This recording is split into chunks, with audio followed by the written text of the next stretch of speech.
నమస్తే అన్న. ఎవరు వచ్చినా మేము ఏం చేస్తాంలే, ఇంకా మాకు గ్రామ పంచాయతీలో పనిచేస్తున్నాం, జీతాలే తక్కువన్నారు. ఎవరు జగనే రావాలని మాకు. ఎందుకనంటే ఇప్పుడు అన్నీ ఇలా ఆటో వాళ్ళకు, మామూలుగా ఇలా ఇది 45 ఏళ్లకు పిల్లలకు బడి తీయాలి, అమ్మఒడి ఇలా చేస్తున్నాడు కదా. ఎవరన్నా వాళ్ళ నాయన ఉన్నారు అప్పుడు, ఎప్పుడో తెలక. ఇప్పుడు ఎవరేమంటారు?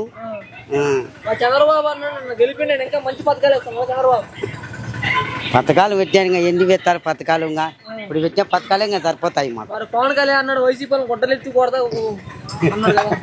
అది అది వాళ్ళకి ఏముందో మనకు తెలియదు. మళ్ళీ ఎవరు వస్తారు బాగుండు? మాకు అది జగనే రావాలని. గెలుచుకుని ఎట్టాడు మా ఎమ్మెల్యే మా ఎమ్మెల్యే కాదు, ఆయన కూడా పర్వాలేదు, బాగానే చేస్తున్నాడు.